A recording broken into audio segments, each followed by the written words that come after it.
오늘 이제 아까 앞전 시간에 이제 민법전을 이제 그 편찬 방식을 하면서 무슨 이야기를 했냐 그러면은 민법 전체를 한 머리에 민법 총칙을 두고 있고 그 다음에 이제 물권법, 채권법, 친족상법에 나와 있다.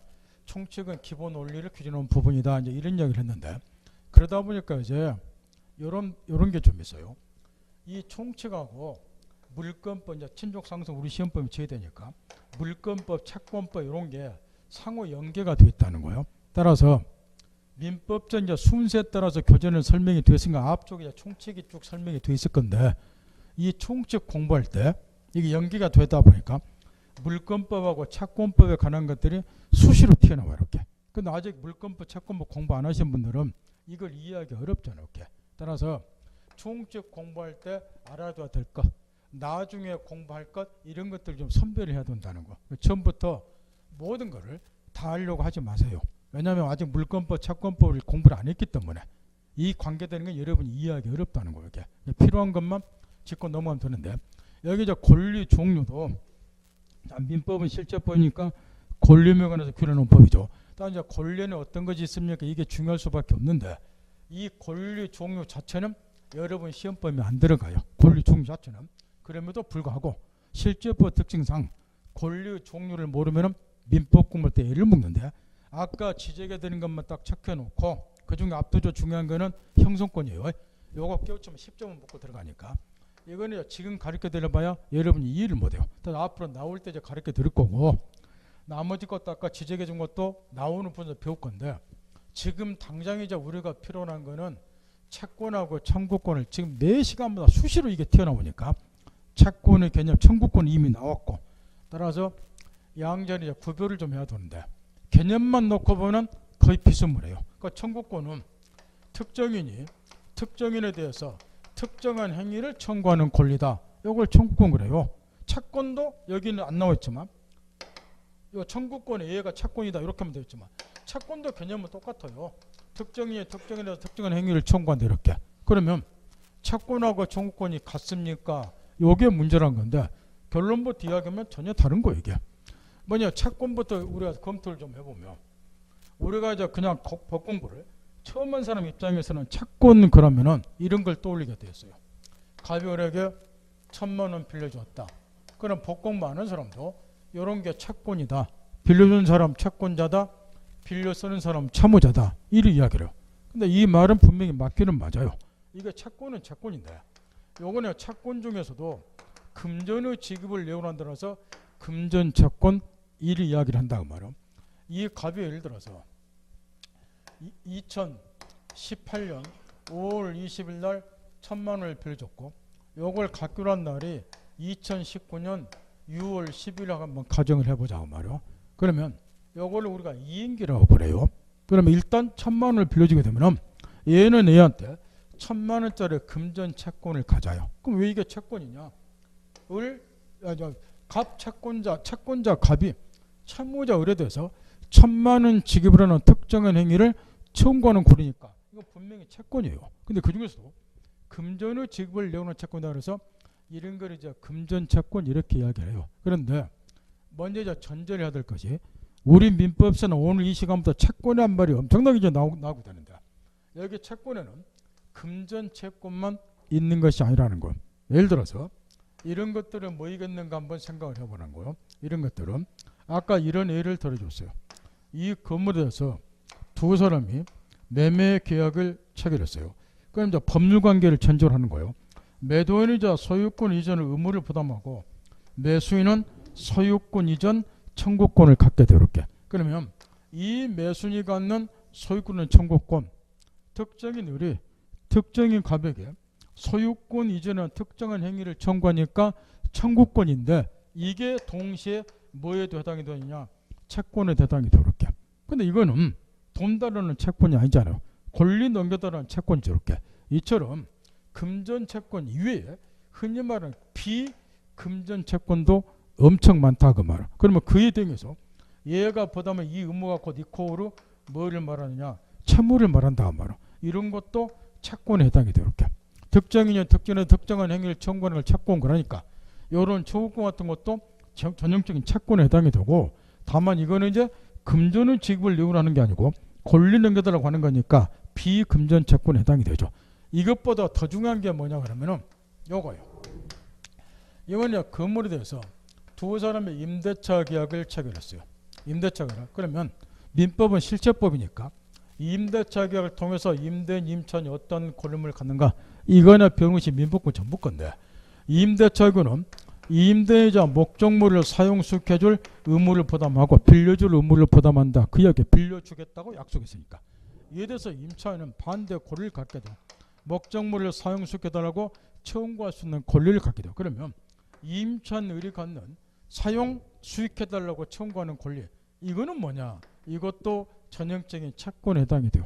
특정인 을이 특정인 값 임대인에 대해서 사용 수익이라는 특정한 행위를 청구하니까 이런 것들은 채권인데 이것도 돈 다루는 채권이 아니죠.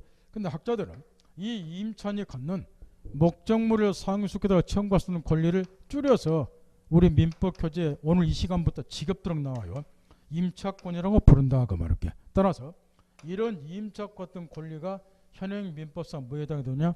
채권에 해당이 된다. 그래서 이 임차권이 채권이다 하는 거는 워낙에 우리 민법에서 중요하다 보니까 이 말부터가 우리 시험에 나올 정도로 중요하다고 말해요. 그래서 이런 것도 채권이고, 따라 일단 정리 정도 할 거. 채권은 특정인이 특정인에서 특정한 행위를 청구하는 권리를 채권이라고 하는데, 채권에는 금전 채권만 있는 것이 아니고 이런 비금전 채권들도 있다. 이걸 딱 염두에 두고 그 다음에 또 하나. 그러면 우리가 지금 시간 중에 배우는 채권은 어떤 채권을 말하는가? 이걸 이제 전제를 하나 해야 되는데, 아까 미리 이걸 내가 가르쳐 줬어요. 지금 우리 중개사 민법 시험에 들어가는 것은 딱 이거 한 대목이라고.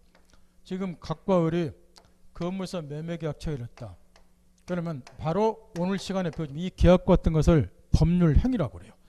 이 계약이 성사되도록, 이 법률 행위가 성사되도록 알선을 어분하는 것이 중개업이라고 말이야. 이렇게. 그렇다 보면 답 나왔다 그 말이야.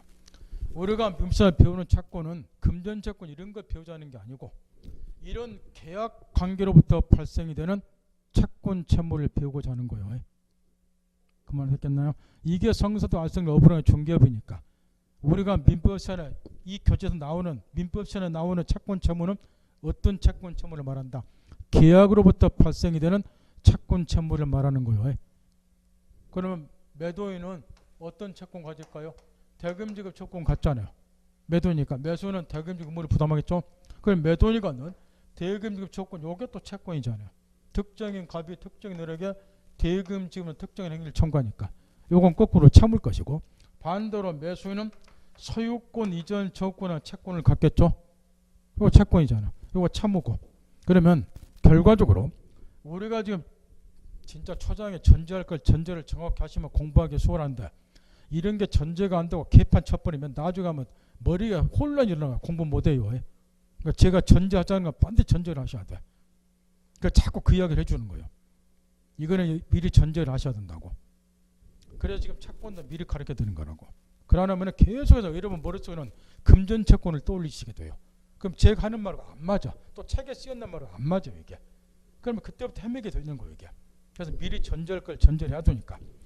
우리가 지금 민법에서 채권의 개념을 딱 얼추 감을 잡고, 채권에는 금전 채권이 있는 게 아니라 비금전 채권도 있다. 전제 딱 하고. 그럼 우리가 민법 시간에 다루는 중개사 민법에서 다루는 채권은 어떤 걸 말하는가? 계약으로부터 발생하는 채권 채무를 다루는 거예요. 요걸 성사도 알선하는 거 우리가 중개업이기 때문에. 그러면 이 매매로부터 발생되는 채권 채무를 이제 다룬다 그 이야기인데, 이때도 항상 깨우쳐야 될 거죠. 지금 이 매도인하고 매수를 놓고 보면은 매도인이 채권자가 될 수도 있고 매수인이 채권자가 될 수도 있어요. 그런 걸 빨리빨리 판단하셔야 돼요. 예를 들어서 소유권 이전과 관련해서는 매수인이 채권자가 되겠죠. 소유권은 청구권, 채권을 매수인이 가지니까. 그럼 매도인이 채무자예요. 그럼 대금 지급과 관련해서는 매도인이 채권자겠죠.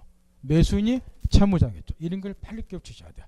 임대차 같으면 목적물 사용 수익과 관련해서는 임차인이 채권자가 되겠죠. 그 임대인이 채무자고.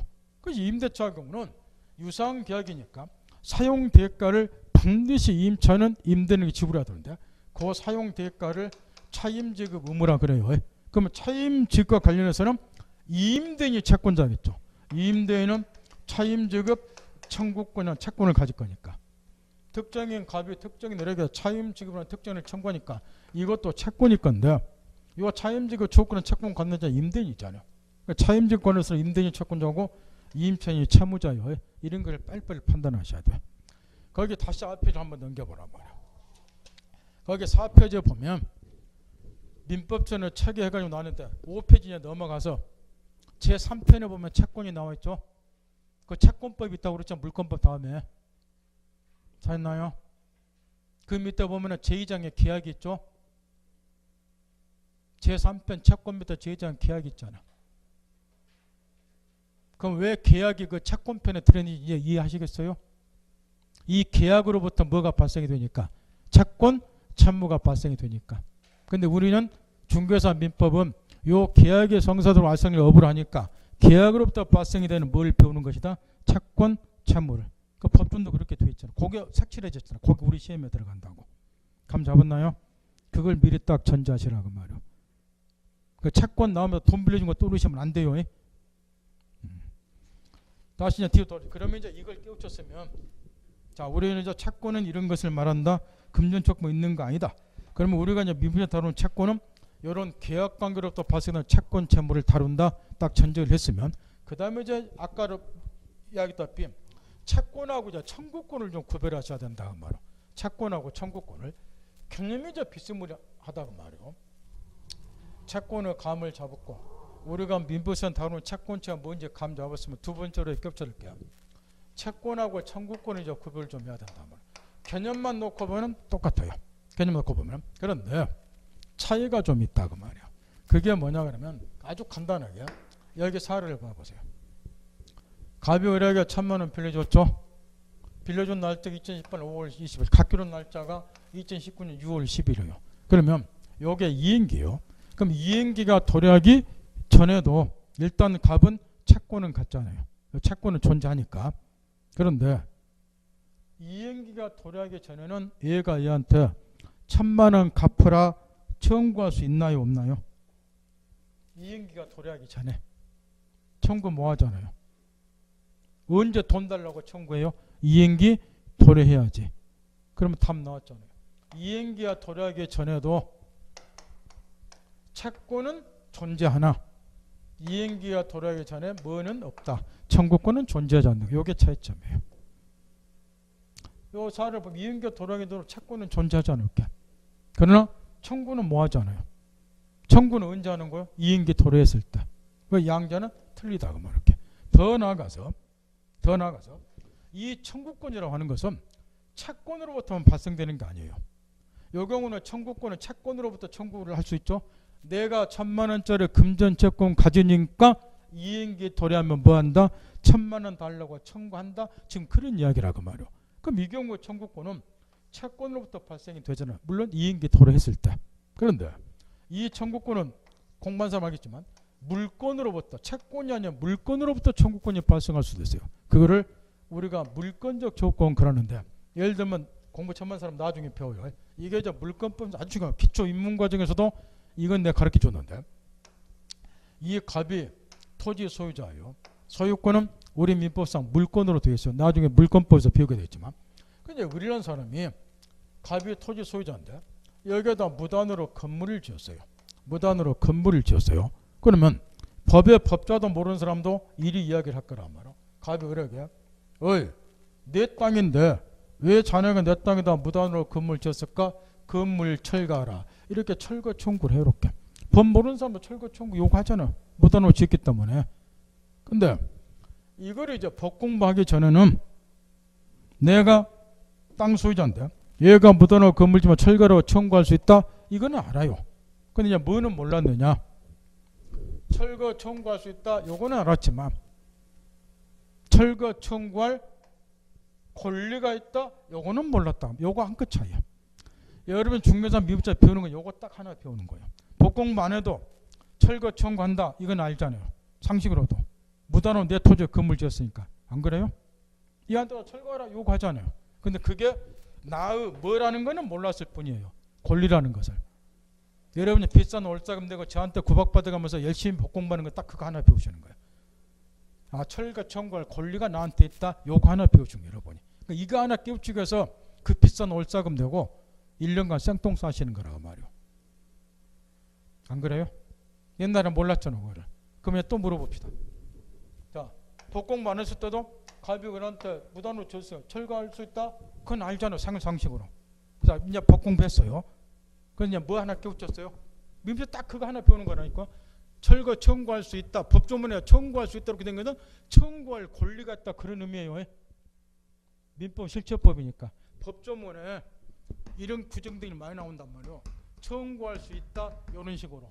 그럼 이 말은 무슨 의미로 받아들이셔야 돼요? 법조문에 청구할 수 있다 이렇게 되어 있는 거라. 민법은 실체법이니까 청구할 뭐가 있다? 권리가 있다 이런 의미라고 말이에요. 그러면 이제 결론 나왔잖아. 얘가 철거 청구에 응하지 않았어요. 그럼 여러분 어떻게 또 변호사 찾아가실래요? 변호사 찾아가시면 돼요? 찾아갈 필요 없잖아요. 변호사 찾아가면 돈 천만 날라가는데. 우리나라는 본인 소송이다 그래서 변호사 그래 선임 안 하고 내가 직접 가서 재판해도 돼요. 법을 알면은. 이때 이거는 변호사 선임할 필요가 없는 사건이잖아요. 그럼 뭐 하면 돼요? 그렇죠, 그거요. 얘가 철거할 의무가 있잖아요. 나는 철거 청구할 권리가 있고, 그 의무자 의무행 안 했으니까 나는 뭐 하면 되잖아요.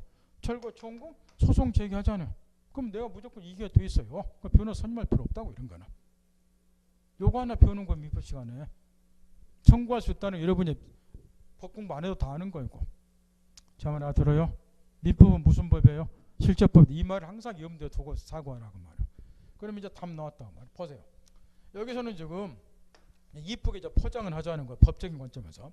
얘가 이제 얘한테 철거 청구를 당연히 할 수 있는데 권리가 있고. 그럼 이렇게 하는 거예요. 갑이 내가 소유자다. 소유권에 기한 소유권을 주장해서 철거 청구할 수는 권리를 갖게 되는데 이런 거를 기초인문과정에서 가르쳐준대요. 물권적 청구권이라고 그래요. 그럼 여기서도 보세요. 철거 청구할 권리를 간다. 여기서도 청구할 수 있는 거 청구권이 나오잖아. 이렇게. 근데 이거는 소유권이 물권이니까 채권이 아니라 물권으로부터 청구권이 생기는 거 이렇게. 그러니까 청구권하고 채권이 이퀄가 되는 거 아니라 그 말이에요. 이행기와 도래하기 전에는 채권은 존재하나 뭐는 없다? 청구권은 없다. 이 점에서도 양자는 차이가 있고 더 나아가서 이 청구권은 꼭 채권으로부터만 발생되는 게 아니고 물권으로부터도 청구권이 발생이 되는데 사실 이 물권적 청구권이 시험에서는 훨씬 중요해요. 그래서 결론적으로 채권하고 청구권은 비슷한 것 같지만 서로 틀리다는 거예요. 그것만 딱 인식을 해두죠. 그 다음에 일단 채권을 엄청나게 써먹게 돼. 오늘 시간부터. 채권에는 꼭 금전 채권만 있는 거 아니에요. 우리는 무엇으로부터 발생 채권을 배운다? 계약으로부터 발생 채권 채무 배우는 거예요. 이걸 항상 인식하셔야 돼요. 이렇게. 그냥 돈 달라는 것 떠올리시면 안 된다고. 그냥 이것만 딱 생각하셔. 자, 우리는 중개사 민법을 배운다. 민법 처음부터 끝까지 배우는 게 아니라 중개업과 관련 있는 것만 배운다. 그럼 중개업자 관여한 것은 요 계약의 성사도 알 쓰는 걸 업을 하는 거니까 요게 중개업의 대상이다. 그러니까 채권 채무도 요 계약으로부터 발생하는 채권 채무를 민법에서는 배운다고 중개사 민법 시간에 이렇게 전제를 딱 하시라고 말이에요. 돈 다른 거 떠올리지 마시고 이 정도만 해놓으시면 돼요. 그 다음 뒤에 넘겨보세요. 권리 변동은 모습이 나오거든요. 여기서부터는 이제 완벽하게 우리 시험범위에 들어가는 거야. 여기서부터가. 그러나 먼저 하기 전에 눈을 잠깐 9페이지로 돌려보세요. 거기 보면 박스에 법률사실, 법률요건, 법률요건한 말이 나와있죠. 요 개념을 먼저 정확히 깨우치셔야 돼. 요걸 이제 깨우쳐놔야지 요 개념을 항상 이제 써먹어야 되기 때문에 지금 다시 요 사례를 보자고 말이요. 이 건물에 대해서 두 사람이 매매 계약을 칠한다고 가정을 하자고 말이요. 먼저 매도인이 건물 팔고 싶어서 의뢰한 사람에게 내 건물 1억 원에 살래 청약을 했어. 이렇게. 그러면 조건이 맞으니까 매수인이 1억 원에 사겠다고 승낙을 했어요. 그래서 이제 야한 의사표시가 합치가 돼서 두 사람 사이에 매매 계약이 성립이 됐어요. 결과 계약이 성립됐으니까 매도인 매수인이 어떤 권리물을 갖는가? 요거 배우는 민법 공부 전부니까. 매도인은 소유권 이전 의무 부담하고 반대로 대금지급 조건 권리 갖고 반대의 권리물은 매수인이 가질 것이고 이때 이제 이 당사자에게 발생이 되는 권리 의무 이런 거를 법률 용어로 법률 효과라고 이야기를 한다는 거예요. 법률 효과라고. 앞으로 법률 효과란 말이 지겹도록 나와요. 이 법률 효과 요거 하나 배우고자 하는 것이 민법의 목표예요. 당사자의 권리면 요걸 배우고자 하는 거니까 이걸 법률 효과라고 하고, 두 번째로 이 법률 효과를 발생시키는 원인. 이 경우는 두 사람이 원래 일면식도 없었는데 뭐 때문에 일면식도 없는 사람 사이에서 이런 법률 효과 권리무가 생겼는가? 계약이 성립됐으니까. 그래서 이런 법률 효과를 발생시키는 원인, 여기서는 이 계약과 같은 것을 법률 요건이라고 부른다. 법률 요건이라고. 법률 효과를 발생시키는 원인, 이거를 법률 요건이라고 그래요. 더 나아가서 이제 법률 요건을 구성하는 계기와 사실, 여기서 계약이 성립되려면 청약과 성납 의사합치 합치가 되어야 되니까 이 계약을 구성하는 계기와 사실, 청약, 성납 이런 것들을 각각 법률 사실 요리 이야기를 하니까 요 기본 개념, 특히 법률 효과하고 법률 요건 요 두 개 기본 개념을 지금 이 순간부터 정확히 깨우치셔야 되고, 법률 효과, 법률 요건. 거꾸로 다른 말을 바꿔 말하면 법률 요건이 원인에 해당되는 것이고, 이게 원인이 되어서 결과 권리무가 발생되니까 결과에 해당되는 것을 법률 효과라 그래요. 이렇게 법 조문도 처음 이렇게 되어 있어요. 원인과 결과로. 매매를 보면 법조문 이렇게 되어 있어요.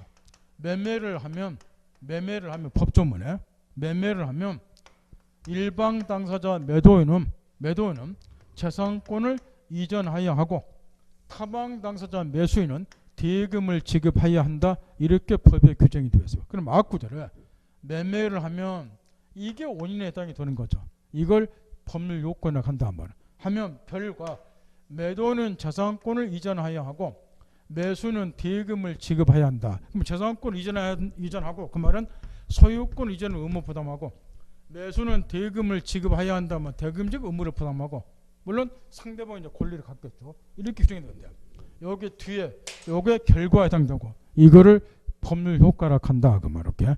요 개념은 특히 유념해야 되고, 그 다음에 또 한 가지.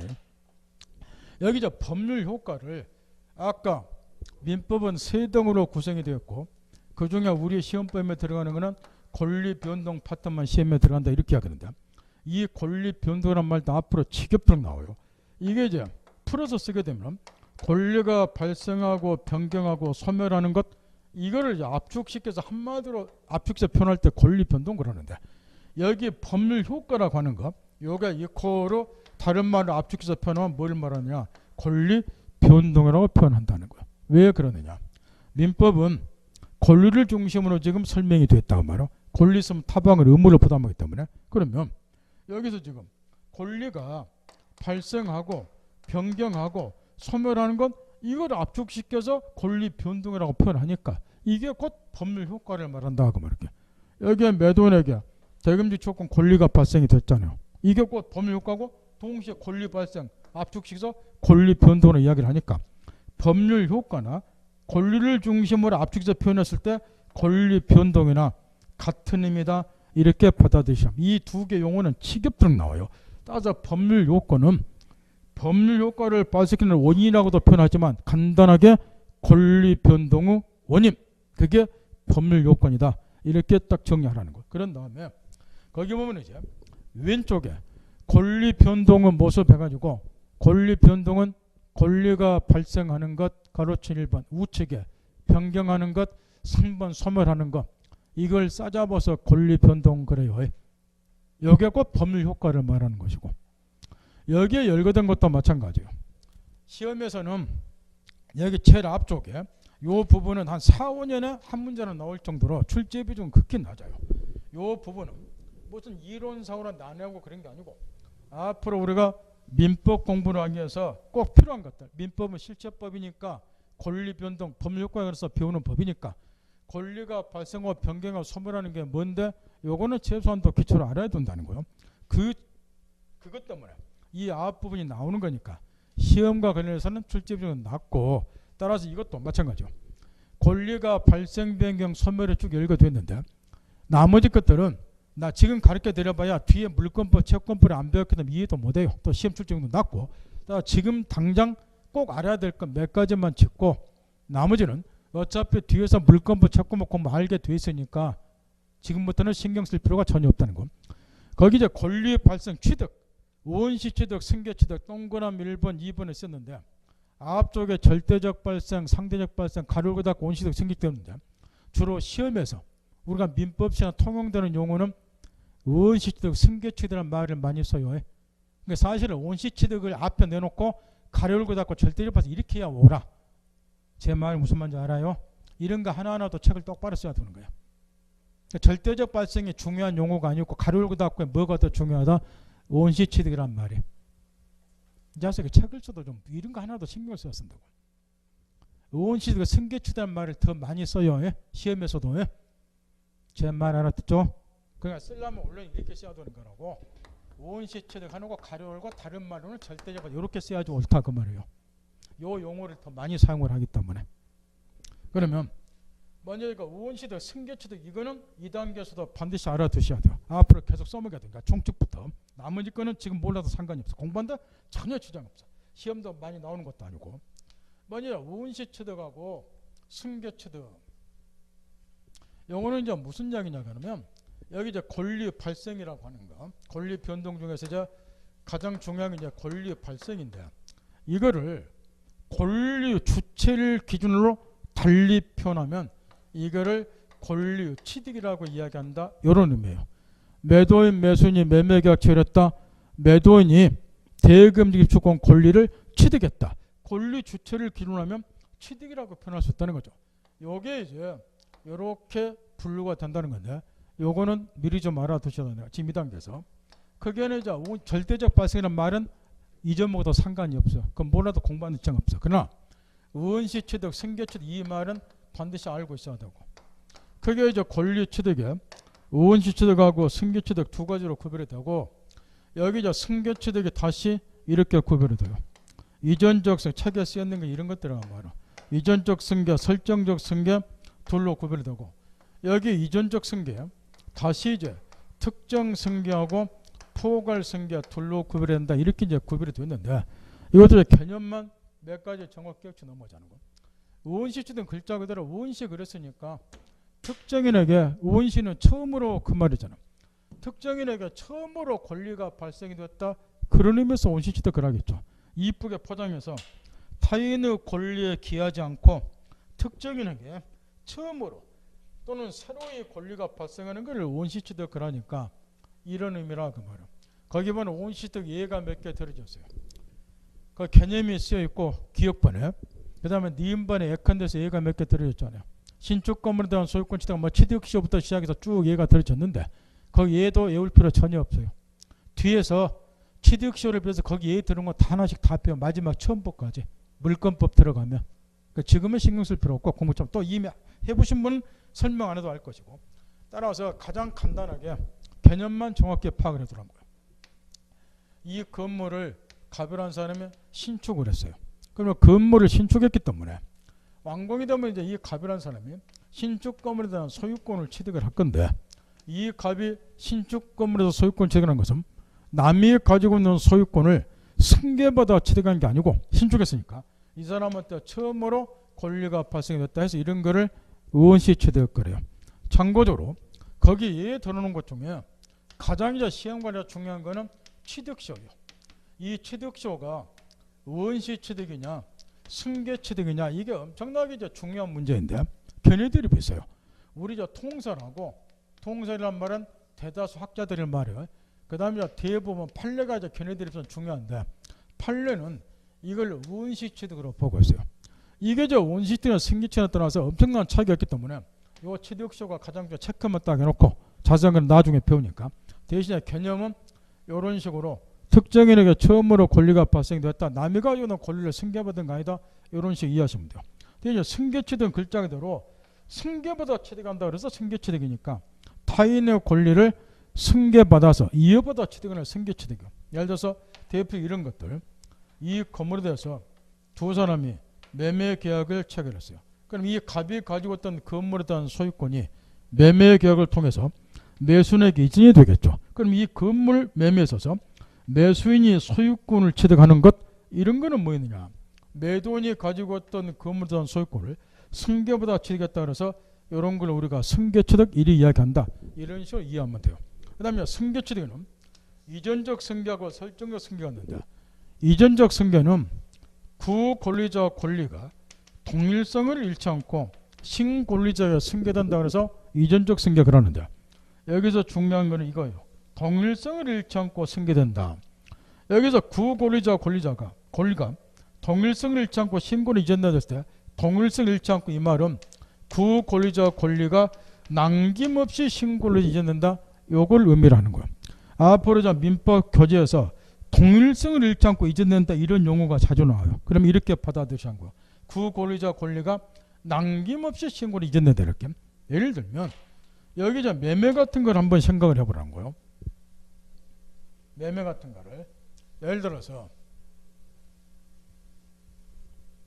이 갑이 토지 소유자다 그 말이야. 그러면 소유권은 권리는 나중에 물권 시간에 배우겠지만 이 소유권은 권리는 소유자가 자기 소유물을 자기 마음대로 사용도 하고 수익도 하고 이걸 빌려줘서 수익도 깰 수 있고 내 것인가 마음대로 처분도 할 수 있고 이 소유물에 대해서 사용 수익 처분 등 무엇이든지 할 수 있는 권리를 소유권 그래요. 그러면 갑이 이 토지를 을에게 매각했다 치자 그 말이요. 그러면 갑이 가졌던 소유권이 매매 계약을 통해서 매순에게 승계가 돼요. 그러면 이 매순이 취득하는 이 소유권은 전형적인 승계 취득이겠죠. 근데 그 중에서도 이거는 뭐에 해당이 되느냐?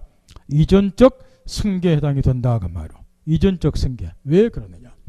이 매매 계약을 통해서 매순이 소유권 취득하는 것은 갑이 가지고 있는 소유권의 내용, 사용 수익 처분 권능 등이 남김없이 싸그리 매수는 이전이 된다 그 말. 이런 거를 이전적 승계고. 그럼 이전적 승계의 특징은 뭐냐? 구권리자 권리는 소멸합니다. 요게 이전적 승계 특징이에요. 요 소유권의 내용이 남김없이 얘한테 넘어오기 때문에 구권리자 권리는 소멸한다. 요게 이전적 승계 특징이라고 말이에요. 그런데 이에 대해서 설정적 승계는 이거하고 반대로 이전적 승계는 구권리자 권리가 남김없이 신고로에 넘어오지만 설정적 승계는 구권리자의 권리의 내용의 일부에 특정인에게 서로의 권리가 발생이 되는 것을 설정적 승계거래요. 핵심은 요거예요. 구권리자 권리의 내용의 일부에 서로의 권리가 발생한다. 예를 들어서 이 갑이 토지를 을에게 빌려주었어요. 인내심을 갖고 버티세요. 공부는 IQ가 높다고 학력 수준이 높다고 공부 잘하는 거 아니에요. 내가 중개사 강의를 거의 30년을 했는데 놀란 것 중 하나가 뭐냐 그러면은 제 잘 쓰는 말인 거예요. 사람의 지적 수준은 강의한 결과 지적 수준은 졸업장에서 나오는 게 아니더라는 거예요. 졸업장에서 나오는 게 아니더라는 거예요. 졸업장 끈이 길다 그래 지적 수준이 높아지는 거 아니에요. 지적 수준은 끊임없는 독서에서 나와요. 독서라면 사고력이 길러져. 여기 나오는 거예요. 90년대 제가 강의할 때는 90년대 때요. 이때는 20대 30대 수험생들이 거의 없었어요. 거의가 40대 중반 이후였어요. 옛날 분들은 똑똑했지만 집안에 돈이 없기 때문에 상급학교 지나 제 또래 친구들도 마찬가지고 시골에 하면 초등학교 중학교 졸업하고 상급학교 진학 생각을 못해요. 옛날 분들은. 그래서 중개사 강의를 하다 보니까 이런 분들이 공부를 훨씬 잘하더라는 거예요. 초등학교만 졸업하십니다. 6개월만 일이셔 동시에 다 붙더라는 거예요. 그럼 이분들의 졸업장은 초등학교밖에 안 되죠. 옛날 분이니까. 그것이 책을 많이 읽어요. 옛날에는 상급학교는 못 갔지만 공부에 대한 열망은 다 있어요. 그러니까 틈만 있으면 책을 보는 거예요. 옛날 또 책이 있었는데 없었죠. 신문조라도 읽는 거예요. 자꾸 읽다 보니까 수준이 높아져요. 근데 요즘에 기나 고등나 속도만 대학교 다 간다고 말이에요. 그 대학 졸업장 있다고 해서 수준이 높더냐고 말이에요. 책을 안 읽어. 그러니까 차고 자체가 처음 보기 이럴 데 없어요. 이게. 사람 지적 수준 졸업장에 나오는 게 아니고 끊이면 독서에서 나오는 거예요. 그러니까 터득한 결론이 이거예요. 책을 많이 읽으면 사고를 길러지고 지적 수준이 높아져요. 졸업장에 나오는 거 아니에요. 이게. 네? 책을 많이 읽으셔야 돼요. 책 읽고 끊이면 사고를 하셔야 되고.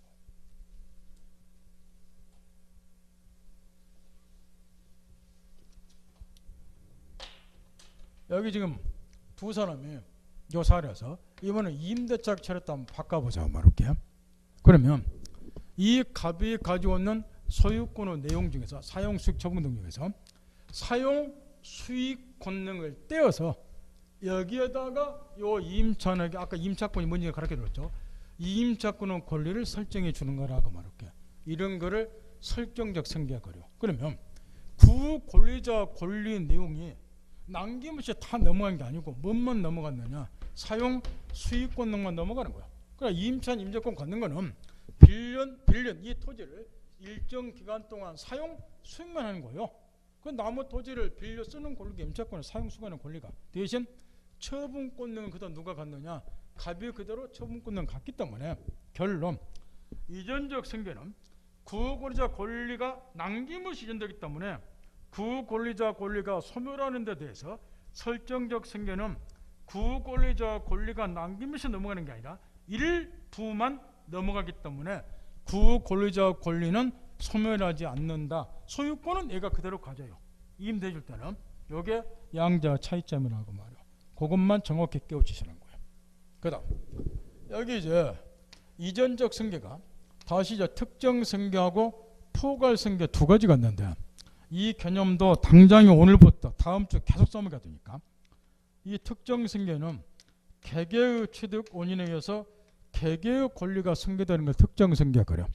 이입에서 포괄 승계는 포괄 그랬으니까 한 개의 취득 원인에 의해서 수개의 권리가 포괄적으로 승계된다고 해서 포괄 승계 그러는데 여기 이제 매매 같은 것이 대표로 특정 승계니까 이런 이야기라고 말이야. 지금 갑이 토지 소유자예요. 을에게 토지를 매각을 했어요. 그럼 이 매매 계약을 통해서 매수인이 취득한 소유권은 전형적인 승계 취득이었죠. 이렇게 매수인과는 소유권은. 근데 승계 취득 중에서도 갑이 가지고 있는 소유권은 사용 수익 처분 권능이 남김없이 넘으니까 그 중에서도 이전적 승계겠죠. 근데 그 중에서도 요거는 특정 승계에 해당이 된다는 거예요. 왜냐? 이 매매 계약 관계가 하나가 있고 그러면 이 한 개의 원인에 의해서 소유권 한 개가 넘어간다. 이런 거를 특정 승계 그려. 개개의 취득 원인에 의해서 개개의 권리가 승계된다. 이렇게. 왜 이거를 지금 주짓게 되느냐 그러면 이제 앞으로 계속해서 민법 시간에 이런 용어들이 나와요. 특정 승계이란 말이 나오는데 요걸 이해 못하면 시험에서 아주 중요한 것들도 이해를 못하게 돼요. 그럼 책에 특정 승계 이런 용어가 나오면 특정 승계를 통해서 권리 취득한 사람이니까 빨리 머릿속에서 매수인 같은 사람을 떠올려야 된다 그 말이에요. 매매가 특정 승계잖아요. 그럼 이 특정 승계를 통해서 권리 취득한 사람, 약간 이 매수인 같은 사람을 뭐라고 부른다는 거예요? 특정 승계인이라고. 교재나 시험점으로 특정 승계인이라는 말이 나오면 매수인 같은 말은 이렇게 받아들이셔야 된다 그 말이에요. 그거 안 되면은 앞으로 특정 승계 나 또 이걸 못 가르쳐드려. 자 보세요. 매매가 특정 승계 여기서부터 출발해서 승계 취득이라는 게 있어요. 승계 이중의 승계 있는데요. 그 특정 승계가 있어요. 그러니까 매수인이 특정 승계 잃어버리면 세월 다 갚아라. 그러니까 미리 가르쳐드리는 거라고 말이에요. 특정 승계는 그러면 매수인 같은 사람을 떠올리시라는 거예요. 그 다음 여기 이제 포괄 승계는 한 개의 취득 원인에서 수개 권리가 포괄적 승계되니까 상속 같은 게 다 표시로 얘기하게 돼요. 상속 같은 것이 예를 들어서 이 갑이 토지도 가지고 있고 건물도 가지고 있고 텔레비전도 가지고 있고 휴대폰도 가지고 있어요. 그러다가 갑이 사망을 했어요. 사망을. 그러면 피상속인이 가지고 있던 참고적으로 매 물건마다 한 개씩의 소유권이 성립하는 거예요. 그럼 토지에 대해서 소유권 하나, 건물에 대해서 텔레비전도 여기 휴대폰에 대해서 각각 소유권이 성립돼요. 그러면 사망하게 되면은 상속이 개시가 되겠죠. 그러면 비상속인이 가지고 있던 여러 개의 소유권이 한꺼번에 상속인에 넘어오죠. 이런 거를 포괄 승계하고 상속과 같은 거를. 그러면 여기서도 마찬가지란 거예요. 앞으로 포괄 승계이란 말을 모르면 문제를 못 풀게 되는데 포괄 승계이란 말이 나오면 포괄 승계를 통해서 권리 취득한 사람 말하니까 빨리 머릿속에서 뭘 떠올리시라는 거예요. 아, 상속인 같은 사람이 포괄 승계이겠고 이걸 떠올리시면 된다 그 말이에요. 뭐 알겠나요? 못하시면 이거 또 못 가르쳐드려요. 앞으로 당장 다음 주에도 이거 또 나와요. 특정 승계 포괄 승계란 말이 그때는 이렇게 설명 못 해준다고 바쁘니까 상속인을 떠올리시란 말이에요. 그 다음에 이제 마지막으로 여러분 실력 테스트를 한 번만 해보자 말이요. 제가 지금 가르쳤던 걸 제대로 이해하고 있는가를 이제 한번 테스트를 해본다는 거예요. 지금 아까 채권이 뭔지도 가르쳐 드렸으니까 이 건물에 대해서 두 사람이 매매 계약을 체결했어요. 그럼 제가 승계취득을 설명할 때 이렇게 설명을 했어요. 이 매매 계약을 통해서 매수인이 소유권을 취득하는 것이 뭐라고 가르쳐줬죠? 승계취득이라고 가르쳐줬죠. 얘가 가지고 소유권 이어받았잖아요. 이건 승계취득이라고. 난 분명히 이렇게 설명했어요. 매매 계약을 통해서 매수인이 소유권 취득이나 승계취득이라고. 난 이렇게 가르쳐드렸다고. 근데 여러분은 또 이렇게 외워버려. 매매 승계취득 그러면 빵점 맞아요. 왜? 이거하고 구별해보란 말이야. 자, 시험이 이렇게 나왔어요. 매매 계약을 통해서 매수인이 소유권 취득이나 무슨 취득이나 누구나 맞죠. 이거는 승계취득이야. 근데 매매 계약을 통해서 매수인이 채권을 취득하는 것은 무슨 취득이냐 이렇게 나오면 빵점짜리가 수두로 가다가 말이야. 한번 해보세요. 매매 계약을 통해서 매수인이 채권을 취득했다. 아까 그렇게 이 채권은 무슨 채권 말이에요? 매수인이니까 소유권, 이전, 처음권한 채권을 말하겠죠. 요걸 취득하는 건 뭔? 이건 오은시 취득이에요. 매매 계약을 통해서 매수인이 소유권, 이전, 처음권한 채권을 취득할 수 있잖아요. 자, 다시 이야기해요. 우리가 민법에서 다루는 채권 채무는 계약으로부터 발생된 채권 채무를 말해요. 우리 중개사 민법에서는 계약의 중개부 대상이니까. 그러면 이 매매 계약을 통해서 매수인이 취득한 채권은 소유권의 처우권을 말한다고 말이에요. 요거는 오은시 취득이라고 말이에요. 보세요. 이 매수인이 소유권의 처우권 취득하는 것은 매매를 통해서 처음으로 얘한테 이 채권이 발생됐잖아요. 그러니까 이거는 오은시 취득이라고. 요 소유권 취득은 구별 잘 하시라고. 구분할 수 있겠어요? 그러니까 이런 공부하지 마시라고. 내가 왜 이걸 집약을 하면은 난 여러분 눈만 봐도 알아요. 극단주의 하면 여러분 눈 딱 보면 합격 불합격 금방 안다고. 99% 적중해요. 대안 안 나눠봐도. 대안 몇 번 해보면 99.99% 적중하고. 서당교 4년을 라면을 끓여요. 중개사 강의 30년을 했는데 그걸 뭘 하겠어요? 내 IQ가 121인데 걔보다는 IQ가 높은데. 이걸 제가 설명한 걸 제대로 안 듣고 있다는 거예요. 제가 지금 말하는 거는 매매, 승계취득 이런 게 아니에요. 근데 여러분은 그렇게 지금 받아들이고 있다는 거예요. 잘 알아들어요? 매매를 통해서 소유권 취득하는 게 정확히 승계취득이라고 말이에요. 매매를 통해서 채권을 취득하는 것은 오은시 취득이고. 그래서 이 채권의 개념을 정확히 깨우쳐놓는다 해서 아까 가르쳐 드린 거고. 왜 이 채권의 개념이 중요한지 아시겠어요? 이제 이건 오은시 취득이에요. 매매를 통해서 매수인이 소유권의 저권을 처음으로 취득한 거잖아요. 남이 가지고 있는 소유권의 저권을 이전받은 적 없잖아요. 이거는 오은시 취득이라고.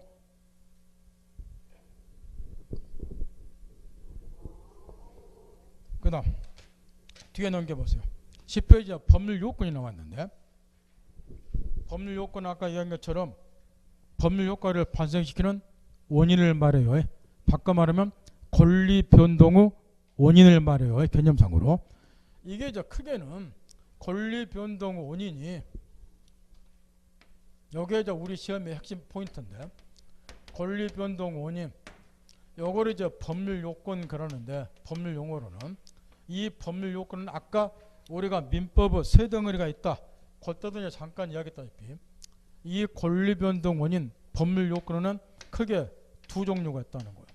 계약과 같은 법률 행위가 있고 일면식도 없는 사람들 사이에서는 계약 등이 있으니까 소유권도 넘어가기 일이 됩니다. 그 이야기예요. 그 대부분이 그럼 이런 계약과 같은 법률 행위에서 권리 변동이 일어나고 요게 이제 우리 시험법에 들어가고 그래서 아까 상속처럼 법률 행위에 의하지 아니하고 권리 변동이 일어난 경우도 있는데 요거를 법률로 규정해온 권리 변동 요리 이야기를 해요. 요거는 이제 직접적으로 우리 시험법에는 안 들어가요. 중개법 대상이 아니기 때문에. 그래서 우리는 권리 변동 원인 법률 요건을 크게 이렇게 둘로 구별하는데 요 법률 행위에 관한 것이 중개부 대상이니까 우리 시험법에 들어간다. 이 정도만 알아두면 되고 법률 요건은 개념만 하시면 되니까. 그런 다음에 이제 이걸 이 시간부터 집중적으로 배우게 돼요. 바로 뒷페이지부터. 그런 다음에 이제 법률 사실. 요거는 이제 아까 법률 요건을 구성하는 개개의 사실이죠. 법률 사실 그랬으니까. 요런 게 예를 들면 법률 사실하고 이야기를 해드렸어요. 이런 거예요. 지금 이 건물에 대해서 이제 계약 관계를 보면 1억 원에 살래 청약을 했다. 이게 조건이 맞아서 얘가 1억 원에 살게 승낙을 했다. 그럼 양에서 비합표가 돼서 건물에 대한 매매 계약이 성립이 됐고 이 계약 관계가 운이 되어서 결과 이제 법률 효과 발생, 권리무가 생긴다. 이렇게 이제 됐건데 요때 이 법률 요건을 구성하는 계개 사실 여기서는 이 계약이 법률 요건에 해당이 되고 이런 걸 이제 법률 행위라고 하는 거예요. 이따 뒤에서 배우지만. 그러면 이 법률 요건을 구성하는 계개 사실 청약 의사 표시, 승낙 의사 표시 이런 거를 각각 법률 사실 이렇게 이야기를 한다. 이 개념만 알아두고 대신 그 밑에 보면 플러스 스터디하고 많이 써놓은 말을 써놓는 거야. 좀 한글로 써놓으면 안 되나. 영어도 못하는 애들이 꼭 이렇게 이야기를 해. 플러스 스터디가 번역 안 해도 뭔 말인지 알겠죠? 그는 의미가 없는 거고 그냥 보충 학습이 되냐 그렇게 받아들이시면 돼요. 법률 사실이 분류가 됐는데 좌우측 페이지에 옛날에는 제가 강의할 때 젊을 때는 초장에 이 법률 사실을 가르쳐 들었어요. 이걸 알면 한 10점은 묻고 들어간다 그래서. 근데 이제 그 다음부터 깨우친 게 뭐냐 그러면은 이걸 앞부분에서 가르쳐 드려봐야 서로 간에 헛심만 쓰더라고 말이야. 왜냐? 뒤쪽 물권법, 채권법을 안 배운 상태에서 이 법률 사실을 분류하게 되면 너무나 힘들어. 원래 이걸 강의를 제대로 하려면 법률 사실 이것만 갖고도 1시간 반을 강의를 해드려야 돼요. 그럼 민법에다 물리고 넣는 거 튀어요. 너는 이제 그걸 때문에 옛날에는 앞에서 이걸 가르쳐 드렸는데 지금은 뒤쪽에서 가르쳐 든다. 민법권이 된 다음에 그래야 이해하기 쉬우니까.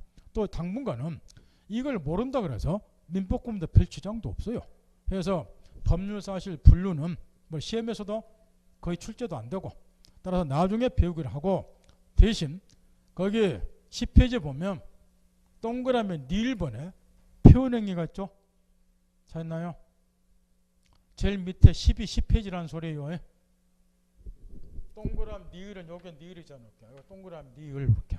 거기 보면 표현행 해가지고 동그라미 가번에 의사통지가 있죠. 그냥 점점했고 의사통지 의사위에서 그 말이 안 맞잖아요. 그 의사통지 하나는 지우세요. 제일 밑에 가번에 의사통지 있는데 의사통지란 말 또 들어갔잖아요. 그 점점 다음에 의사통지는 지우시라고 말이야. 그 말이 안 맞잖아. 그거. 의사통지 의사위에서 직접 법률 발생하고 이렇게 말이 안 맞잖아. 그 앞에 의사통지 그 제목이 붙어있는데 의사통지 하나는 지우시라고 말이야.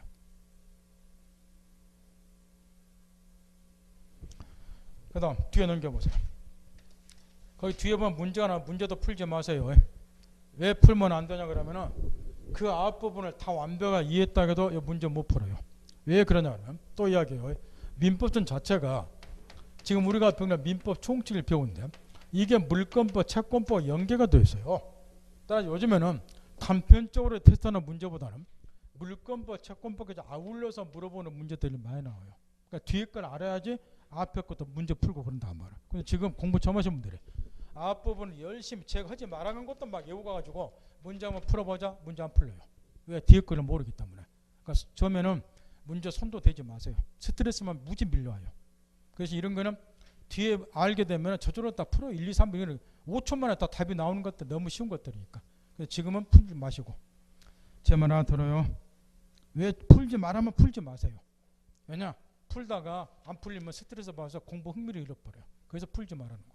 그 다음 뒤에 넘기세요. 제목이 법률행위라고 달아져 있죠. 여기서부터 이제 시험 문제가 쏟아져 나온다고 말해요. 바로 요걸 말하는 거예요. 요거. 우리 민법 1118개 조문을 세 등으로 구별했을 때 주체격차는 시험범위 열애고 권리변동 요게 시험범위 들어간다. 그 중에서도 권리변동 법률행위 요게 중개부 대상이니까 요게 우리 시험범위에 들어가요. 따라서 지금부터 법률행위로부터 우리 중개사 민법 공부 시작이 돼서 법률행위로 끝나요. 그래서 이걸 지금부터 이제 개념부터 집중적으로 공부를 합니다. 여기서부터가 이제 사실상 중개사 민법 공부 스타트예요. 여기서부터가. 좀만 쉬었다.